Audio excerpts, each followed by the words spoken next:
Salut la brigade! Si vous faites des visites d'appartements et que vous voulez faire éventuellement un réagencement dans ces appartements, c'est important d'en savoir un petit peu plus sur les murs porteurs, donc je vais vous en parler un petit peu de ma brève expérience, ce que j'en sais, comment vous pouvez les trouver et faire attention aux pièges parfois.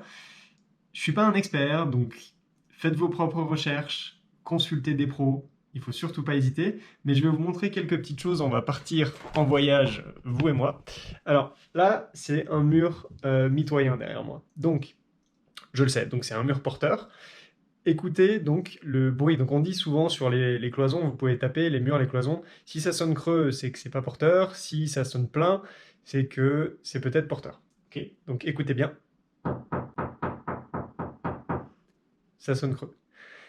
Ça sonne creux, donc c'est peut-être pas porteur. En fait, il y a le mur porteur derrière, un isolant, il y a un doublage en fait, il y a du carreau brique avec du plâtre, ce qui fait que ça sonne creux, parce que le mur porteur, il est derrière, d'accord? Il y a un espace entre le doublage ici et le mur porteur. Deuxième exemple, là je sais qu'on est sur un mur porteur, et pourtant, écoutez, d'accord? Ça sonne creux encore. Donc, pour vous montrer un petit peu la différence, vous voyez ici, là ça sonne plein. Là, ça sonne creux. Est-ce que ça veut dire que là, c'est pas porteur et que là, c'est porteur? Non, en fait, c'est juste qu'il y a une plaque de plâtre qui est collée ici, et du coup, il doit y avoir la colle. Donc, il n'y a pas d'air entre le mur porteur et la plaque de plâtre. Elles sont directement jointes par la colle, ce qui fait que on a ce bruit qui sonne plein. Alors que là, on est complètement en creux, alors que ce mur-là, il est totalement porteur. Donc voilà, attention au piège. Quand vous faites vos visites, vous pouvez tapoter un peu partout en haut, sur les côtés, en bas, si le bien il vous intéresse, parce que c'est quelque chose qui prend du temps, et dans les visites, on n'a pas tout le temps le temps. Si le bien vous intéresse à la fin enfin, proche de la fin de la visite, vous pouvez prendre un peu plus de temps, si bien sûr l'agent le peut aussi, parce que des fois ils sont pressés, ça va vite. Et vous pouvez prendre une vidéo de vous, encore une vidéo, et vous tapotez sur les murs, hop, tout le long, pour voir s'il y a des, euh, des murs ou des piliers porteurs ou des conduits de cheminée, etc. Ou en tout cas des supports de conduits. Enfin, des fois vous pouvez trouver des trucs inattendus.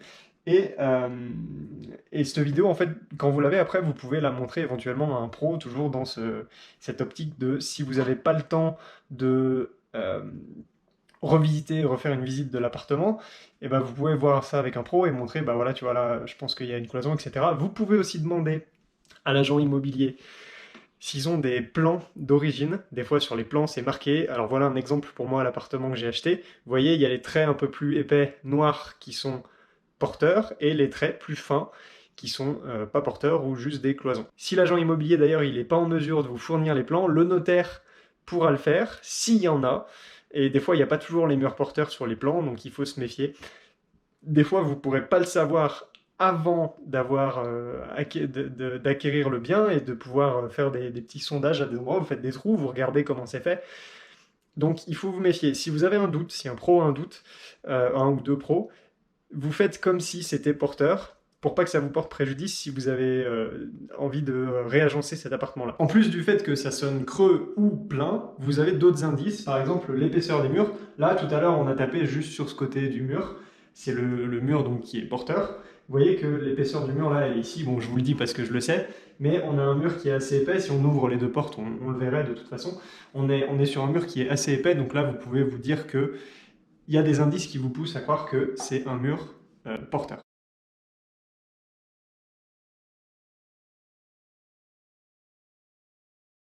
En fonction des dates de construction ou de rénovation des appartements, des maisons que vous visitez, les choses peuvent être faites différemment. Par exemple, moi, l'appartement que j'ai acquis, ce qu'il faisait, c'est que sur les murs porteurs, il mettait directement le plâtre et il le lissait avec une grosse taloche. À l'époque, c'était en 1950 à peu près.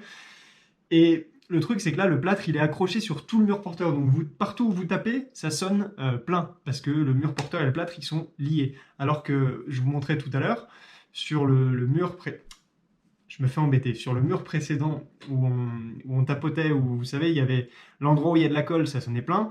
Et l'autre endroit, ça sonnait creux. Là, c'est encore autre chose. Là, après, on collait des plaques de plâtre. C'était, je crois que la maison a été rénovée en 1996. Donc vous voyez qu'en fonction des époques, il y a des techniques différentes, donc vous croiserez différentes choses, et il y a plein de choses que je ne sais pas, d'où l'importance de bien faire vos recherches, et en cas de doute, de toute façon c'est toujours mieux de demander à quelqu'un, acquérir votre propre expérience pour savoir. Et autre chose, dans les maisons ou les appartements qui sont anciens, les choses bougent, hein, les plafonds peuvent bouger, surtout si c'est du bois.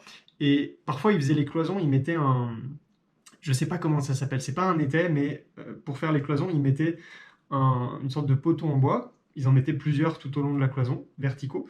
Et après, ils remplissaient avec des briques. Et si vous voulez, avec le temps, bah, ça peut appuyer un peu sur certaines cloisons, surtout s'il y a ces trucs en bois là, il faut bien vous méfier et bien faire passer quelqu'un qui connaît, parce que le mur peut sonner creux, et si vous le cassez, vous pouvez avoir des problèmes sur la structure de l'immeuble. Il peut par exemple, l'étage du dessus peut s'affaisser par exemple de 2 centimètres, les poids peuvent être changés un petit peu. Faites des recherches sur les cloisons semi-porteuses quand vous visitez dans l'ancien. C'est important, c'est vraiment à pas négliger du tout, parce que vous pouvez vous dire ah bah c'est tout des cloisons, super, je vais tout casser, je vais tout réagencer. Et en fait, vous avez des cloisons qui sont avec le temps devenues semi-porteuses, donc faites vraiment vraiment attention à ça, c'est pas à prendre à la légère. Et en cas de doute, vous faites passer un pro, vous faites passer un architecte, vous faites passer un maçon qui a de l'expérience, voilà, des gens qui sauront vous dire et vous diriger sur le fait que est-ce que c'est porteur, est-ce que c'est pas porteur, est-ce que c'est semi-porteur, comment on peut faire, etc. Voilà. J'espère que cette vidéo a été un peu informative et bah, je vous souhaite bonne visite et de trouver le bien qui vous intéresse. En attendant, je vous dis à la prochaine.